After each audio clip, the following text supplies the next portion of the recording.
Salut à tous. Aujourd'hui je vais vous présenter comment je vais réaliser le plateau que je vais offrir à ma frangine. C'est son anniversaire en avril, on est au mois d'août. Vous voyez un petit peu le délai qu'il m'aura fallu pour enfin m'y mettre. Mais je ne pouvais pas le faire avant. Enfin bref, c'est l'occasion pour moi de revenir sur les étapes de réalisation avec du plaquage. Alors ça, c'est du plaquage en frêne. J'avais utilisé ce plaquage pour cette vidéo. Il s'agissait d'une console que j'avais réalisée pour des amis qui voulaient justement une console assez épaisse. Et j'étais parti sur un plaquage. Au départ, j'avais une réflexion de faire ça avec du massif, un frêne massif, parce que le frêne, c'est pas très cher. Mais vu l'épaisseur que je voulais y faire, il fallait que je fasse des angles à 45 degrés pour que ce soit joli, que ça se voit pas. Et le massif, bah, si on s'y prend pas très bien, au niveau des angles à 45, ça risque de s'ouvrir, ça risque de bailler un peu. Et ça, j'avais vraiment pas envie. Donc j'étais parti sur un contreplaqué. Pour mémoire, le contreplaqué, c'est une succession de feuilles qui sont collées les unes sur les autres et qui finalement annulent la déformation, puisque les tensions sont mises d'un côté puis de l'autre. Les feuilles sont croisées au niveau du collage. Et donc, ça lui confère quand même une rigidité, un maintien, je vais dire, une stabilité plus importante. Donc pour ce type de projet, c'était intéressant. Et en fait, le plaquage, c'est intéressant pour plein d'autres projets. Et donc, notamment celui-ci, j'aurais pu le faire en massif aussi, mais ça lui aurait donné un petit peu plus de poids. Donc je suis parti sur ce contreplaqué qui est en Okoume. Ça pèse pas très lourd et ça bougera vraiment pas. Donc ça, c'est cool. Pour les côtés, je vais partir sur du noyer. Je trouve que c'est un bois qui est magnifique. C'est pas un bois qui est relativement bon marché. Il est assez cher, mais bon, il y a plus cher. Mais je le trouve vraiment très joli. Donc les côtés vont être en noyer et je vais partir sur un biton. Donc la base sera en plaquage frêne et les poignées seront en frêne également. Ça, ce sera, je vais faire ça avec la CN. Ce sera plus précis, plus propre. Donc c'est une vidéo que j'aurais pu me passer de vous filmer, mais j'avais envie de revenir sur la façon dont moi je fais pour faire le plaquage. Le plaquage, c'est quelque chose, les techniques plaquage, c'est quelque chose qui peut rebuter un peu, et en même temps, je comprends parce que si on n'a pas le matériel nécessaire, ça peut être un petit peu un frein. Mais je vais vous montrer qu'avec finalement pas grand-chose, on peut très bien y arriver. Voilà, le plaquage de plus près, c'est vraiment très fin. Hein, pour rappel, c'est vraiment du frêne qui a été tranché de très très fin. Et donc ça donnera au contreplaqué l'aspect d'un vrai massif. On peut très bien voir ici que c'est exactement la même chose. C'est juste que là, on est sur une partie plus épaisse. Voilà. Donc ça, c'est du frêne. Il existe tout un tas de plaquages. Hein. On pourrait aussi prendre du plaquage de noyer. Il y a du plaquage dans toutes les essences. Allez, avant de rendre cette vidéo plus fluide sur la fabrication, je vais juste vous énumérer les 3 façons dont je connais pour coller son plaquage. Alors, tout simplement de la colle blanche, de la colle vinylique. Ça a des avantages et des inconvénients. Pour moi, l'avantage va être que c'est beaucoup moins stressant. On va appliquer sa colle partout, on va éviter d'en mettre trop. Sinon, vu l'épaisseur du plaquage, il existe encore plus fin que ça. Ça va venir boire et ça va dégueuler dans l'autre sens, donc sur la partie visible. Et après, une fois que ce sera sec, vous allez devoir poncer. Et poncer quelque chose qui est déjà fin, et ben, ça va ruiner finalement votre plaquage. Ça, c'est le côté désavantageux, on va dire. Mais le côté avantageux, c'est que, comme je disais, c'est moins stressant puisqu'on applique sa colle, on vient le positionner sur son support.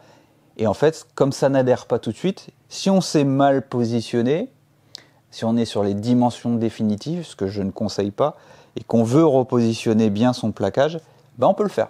Donc ça, c'est l'avantage. Autre avantage, c'est que si vraiment vous êtes vraiment planté, vous passez un coup de fer à repasser ou décapeur, mais fer à repasser c'est pas mal, et vous pourrez décoller. Voilà, ça va fluidifier la colle et du coup vous allez pouvoir l'enlever. Ça, c'est un autre avantage. Le gros désavantage, on va dire, c'est que ça nécessite quand même pas mal de matériel. Sur une petite pièce, ça va. On a de quoi venir plaquer de façon uniforme, donc on rajoutera un petit morceau de bois. et puis des serre-joints. Donc là, il n'en faut pas beaucoup si on est sur une petite pièce. Mais si on est sur une grosse pièce, ça devient vite problématique. Il va falloir beaucoup de serre-joints. Donc, ce n'est pas une technique à utiliser quand on a des gros projets à faire. Quand on a des projets un peu plus gros, il vaut mieux utiliser la pompe à vide. Alors la pompe à vide, c'est l'inverse du compresseur. Au lieu d'envoyer de l'air, ça va finalement l'aspirer. Donc ça nécessite d'utiliser, donc d'acheter une pompe à vide, d'acheter une bâche ou de réaliser une bâche qui va être hermétique. Cette bâche va nous permettre de positionner notre pièce à coller à l'intérieur. On va venir fermer le tout, on va rendre ça vraiment très étanche. On aura installé une petite valve pour venir brocher le tuyau qui lui-même sera raccordé à la pompe à vide. On met en route, on aspire l'air, on évite tous les plis pour éviter que ça ne se colle pas comme il faut, que ça vienne plaquer comme il faut.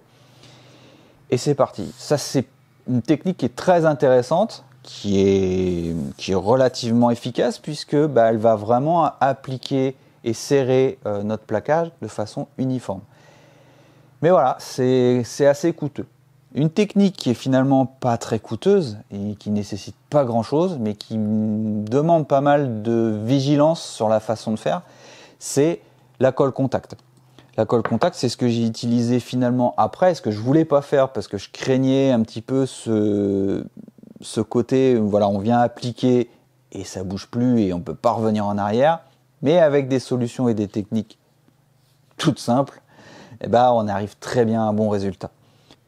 Donc la colle contact, c'est ni plus ni moins une colle néoprène qui va avoir, comme son nom l'indique, un contact puissant, fort et définitif. Donc on va appliquer de la colle sur son support et de la colle sur le plaquage. On ne va pas en mettre trop non plus, mais ce n'est pas une colle qui va finalement être absorbée et dégueulée. C'est une colle qui va vraiment rester en surface, qui va être pâteuse en séchant. Et il va falloir attendre que les solvants s'évaporent. On va le savoir en positionnant ses mains, enfin ses doigts ou sa main sur la colle, à la fois sur le support et sur le plaquage. Une fois que ça ne colle plus au doigt, c'est bon, c'est prêt à être collé. Alors, c'est là où c'est la difficulté de cette colle, c'est qu'une fois qu'on la met, voilà, si je fais juste ça et qu'il y a les deux colles qui sont sèches, je ne peux plus l'enlever, c'est fini. C'est mort. Donc, on utilise des petits morceaux de... Moi, c'est de l'isorel. L'isorel, c'est le fond de vos caissons en bois, pas en bois, en blanc, en noir, enfin bref. Donc ça va très bien parce que j'aime bien le côté mélaminé que c'est. Du coup, ça n'adhère vraiment pas. Donc, j'utilise ça, mais vous pouvez utiliser n'importe quoi, des tasseaux. Donc pourquoi je mets ça? Donc j'en mettrai plus, mais là c'est pour l'exemple.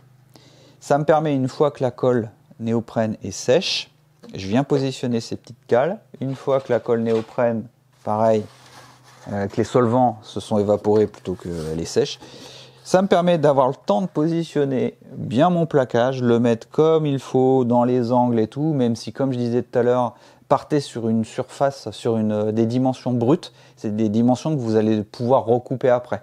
Ça évitera les erreurs si jamais vous n'êtes pas bien dans l'angle et tout. Mais bon, dans l'idée, c'est si vous avez besoin, comme moi, de faire un raccord descendant, donc c'est-à-dire qu'avoir les flammes qui se suivent, c'est ce que j'ai eu. Donc j'avais besoin de me positionner vraiment pile poil. Là, pour le plateau, j'en ai pas vraiment besoin, je vais le faire quand même. Et puis pour l'exemple, pour vous montrer. Donc ça me permet d'avoir le temps de positionner, puisque là, en fait, grâce à ces petites cales, je ne suis pas en contact avec mon support. Bon là, il n'y en a pas assez, mais il faut imaginer avec plus de cales. Une fois que je suis sûr d'être bien, je viens bien maintenir. Là, si je fais ça, je colle, mais je suis bien positionné. Et au fur et à mesure, je viens enlever et je viens bien plaquer mon plaquage sur mon support. Je terminerai avec une petite cale en bois que j'aurai arrondie, que je n'ai pas là, je vous montrerai après, qui permettra d'évacuer les bulles, de chasser les résidus d'air, de bulles qui pourrait y avoir. Et comme ça, ce sera plaqué partout. Voilà, dans l'idée, grosso modo, comment je procède. Je pense que c'est comment on procède, mais comment je procède et comment je vais procéder pour ce plateau. Voilà, j'ai recoupé mon contreplaqué. Je suis toujours sur une valeur brute. J'avais 80, je suis passé à 55 et je veux 50 au final. Comme ça me permettra de ne pas avoir des grandes feuilles à découper. Donc, pour découper les feuilles, plusieurs techniques, soit avec un cutter, soit avec une scie à plaquage. La scie à plaquage a deux orientations de lame. Alors, c'est pas un outil que j'arrive encore à maîtriser, donc je vais pas forcément vous le montrer en action, mais sachez qu'il existe. Il a deux orientations parce que sur les terminaisons, il faut pas, par exemple, si j'ai les dents qui poussent vers l'avant, si je viens couper ici et que je vais jusqu'au bout, je vais venir tout faire éclater. Donc l'idée, c'est justement de partir depuis l'extrémité, donc avec les dents dans l'inverse, hop, et après je pourrais continuer comme ça. De l'autre côté, ce sera la même chose. Partir à l'inverse pour éviter que le bois ne parte avec le sens des dents. Donc j'ai dit un cutter. Le cutter, on va pouvoir l'utiliser de façon transversale. C'est pas ce que je préfère, autant partir sur une paire de ciseaux. Et puis pour les longueurs, c'est bien, mais le bois, ça a des fils. Donc le fil du bois risque de, si on n'est pas bien plaqué contre son équerre ou sa règle, bah, on va suivre le fil du bois. Donc on va dévier de la trajectoire qu'on veut initialement. Donc ça, c'est une difficulté qui existe sur les réalisations en plaquage. Après, on peut utiliser la scie toupie, utiliser deux morceaux de bois. Moi, je vais prendre l'isorel parce que voilà, j'en ai. Donc je viens mettre en sandwich mes deux plaquages, qui fait que ça va lui donner un par éclat. Ça évitera que tout ça, ça vienne exploser. C'est la façon la plus rapide et la plus simple pour moi. Maintenant, je vais partir sur le cutter pour vous montrer que c'est faisable, parce que comme ça pourra s'adresser à tout le monde. Donc, je vais utiliser tout simplement ma paire de ciseaux. Ici, on est pas mal. Donc, avec une paire de ciseaux, ça va vraiment tout seul, hein.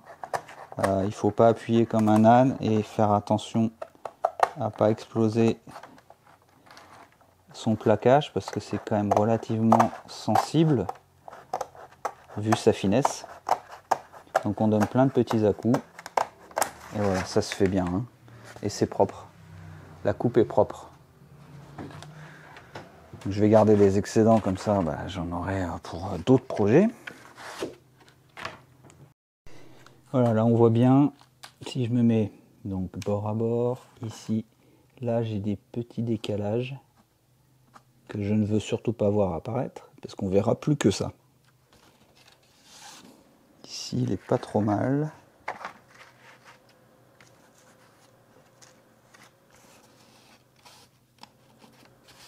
C'est dommage, hein. J'ai pas grand chose. Celui-là me semble bien. Et je vais reprendre celui-là. Donc il ne faut pas trop appuyer sur les premières lignes. Sinon on va avoir tendance à, comme je le disais, suivre le fil du bois. Et donc on va être dévié. Donc on y passe plusieurs fois et ça s'enlève bien.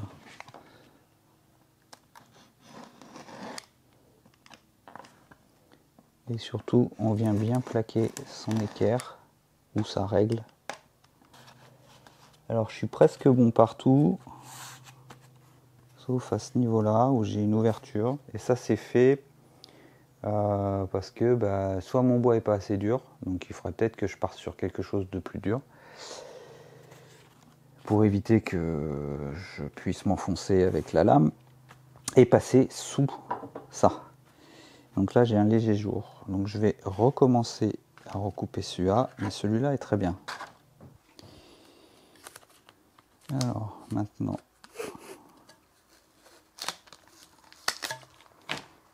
ce que je fais, c'est pour garder ce côté jointif, je mets un peu d'adhésif.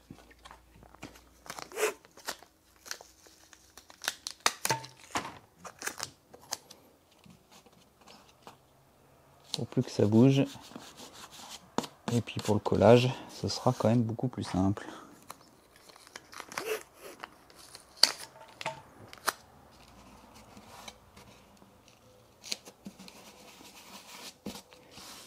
Et comme celui-là, il est vraiment parfait, je pense que ce sera la partie visible, au cas où je me rate l'autre.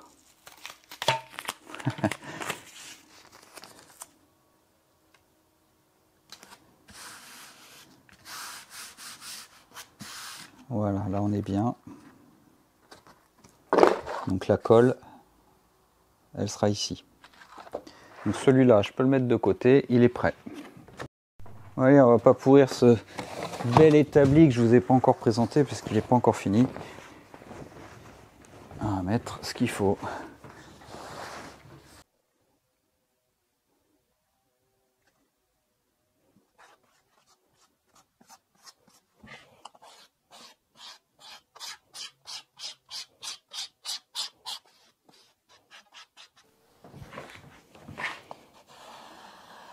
On n'attend pas trop longtemps parce que l'idée c'est que ça fasse pas des boudins non plus. Sinon ça va se voir au niveau du plaquage.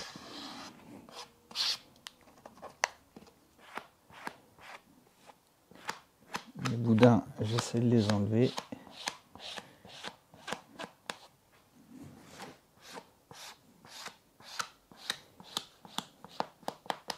Donc là j'ai une petite spatule crantée. Ce que je n'avais pas la dernière fois. J'ai bien regretté. Et là, bon, c'est fourni avec la colle que j'ai là. Donc là, pareil. Je vais en mettre un peu moins.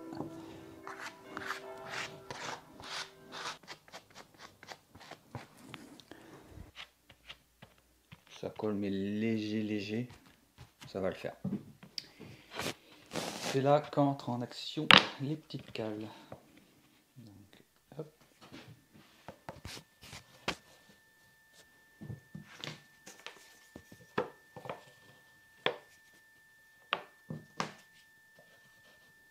Voilà. Là, je suis sûr, peut-être bien de ne pas toucher, de ne pas rentrer en contact.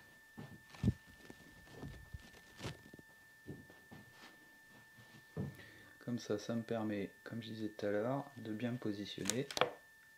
Ah, c'est ça qui colle un peu. Comme quoi il n'est pas tout à fait sec, mais ça ira. Alors. Hop. Là je suis bien.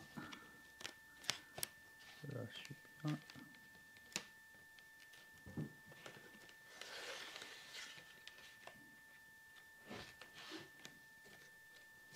Ça dépasse un peu. Là aussi. Alors la fameuse petite cale. Ce que je vais faire, c'est que je vais prendre ça. Ça ira bien. C'est déjà rond. Hop. Et j'applique.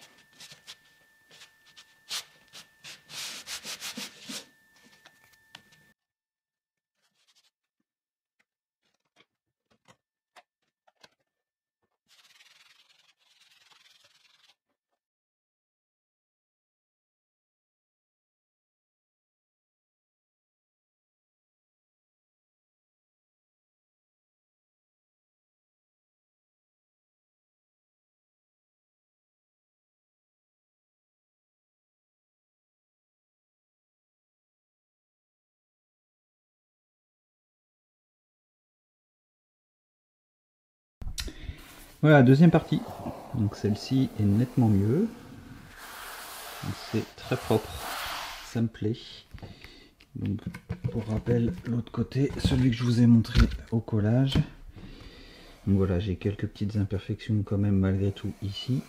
Mais bon, ce sera la partie en dessous et je vais là quand même la combler avec ça. Donc avec du Wood Filler Quick. Alors celui-là c'est le light, ça veut dire qu'il est très clair. Donc ça ira très bien. On va tester ça. Première fois que je le fais.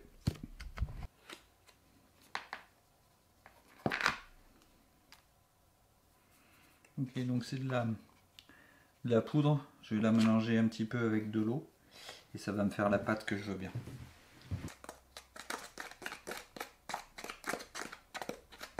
J'espère que ça va aller.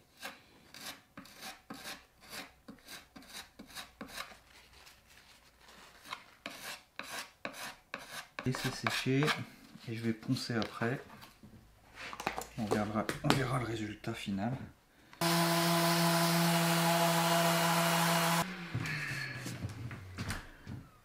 Voilà le résultat. La démarcation, elle est ici. Et franchement, bah, on voit rien. Cool. On va laisser comme ça. Je vais couper le surplus et je vais m'occuper des côtés.